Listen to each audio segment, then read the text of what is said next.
आज पता चला कि भारतीय जनता पार्टी के कुछ साथी ये दुष्प्रचार करने में लगे हैं कि माननीय बंदा गुप्ता जी ने सिखों के पगड़ी का अपमान किया है। भारतीय जनता पार्टी के साथियों का एक पुराना तरीका रहा है कि लोग हमेशा गलत लोगों को बचाने के लिए धार्मिक और आस्था से जुड़े हुए मुद्दे को उठाते हैं। कल जिला कांग्रेस के द्वारा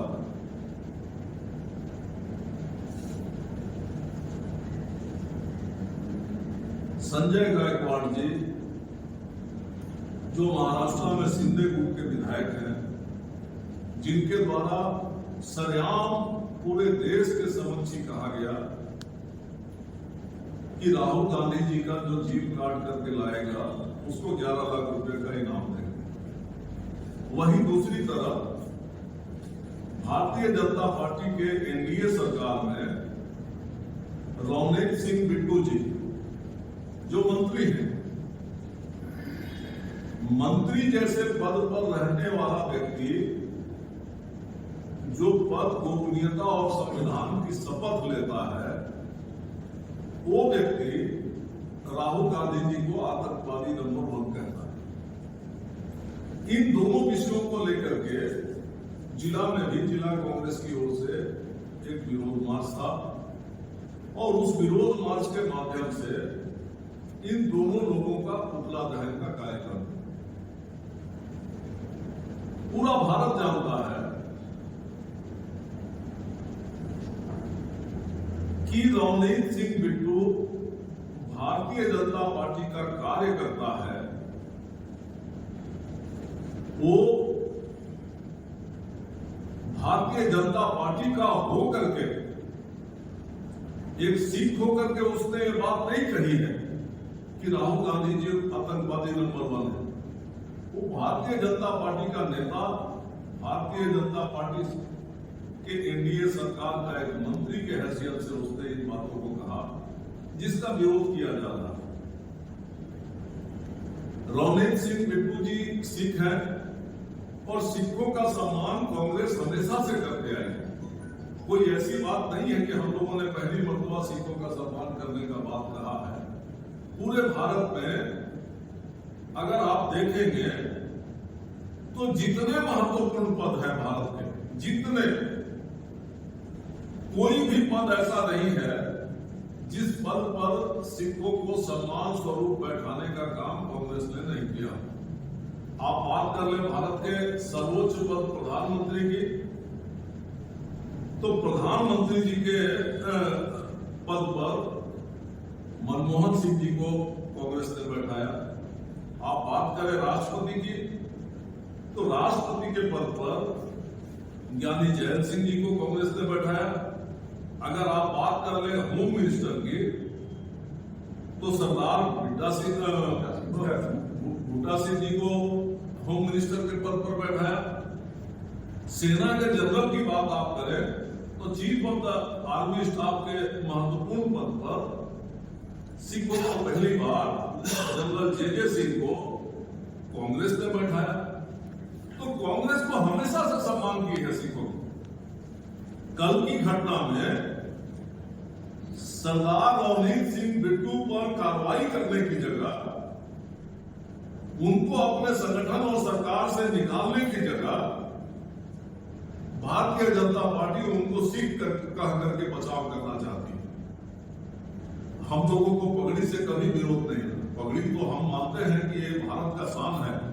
अगर आज हिंदू हैं तो इन हिंदुओं के पीछे सिखों की कुर्बानी को कोई कैसे भुला सकता है। अगर जो सच्चा हिंदू है तो सिख के पगड़ी का सम्मान नहीं करता तो उसको तो हम हिंदू मानते ही नहीं। इसीलिए ये उनके कुर्बानी का देन है आज हिंदू। और हम कैसे अपमान की बात सोच नहीं सकते। हम लोगों ने कभी किसी सिख के पगड़ी की बात सोची नहीं अपमान करने की। हम लोग तो जो रविंद्र सिंह बिट्टू जी का विरोध कर रहे हैं और आगे भी करते रहेंगे। अगर कल की घटना की बात करें तो फोटो हाथ में लेकर के विरोध हो रहा था। उस फोटो को हाथ में रख करके विरोध करने के क्रम में किसी के साथ हाथ से वो फोटो छूटा। आप जब वीडियो देखेंगे तो आपको दिखेगा कि बंदा जो उस फोटो को पकड़ने का कोशिश कर रहा है, फोटो नहीं पकड़ गया, नीचे चला गया और गलती से उस पर उनकी पैर चली गई।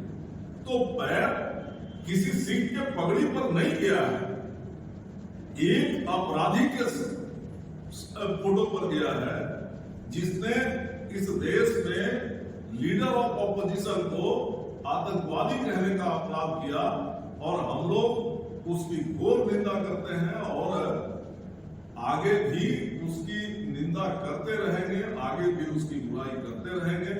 जहां तक बात है पगड़ी की, हम लोग पगड़ी का भरपूर सम्मान करते हैं और आगे भी आजीवन करते रहेंगे।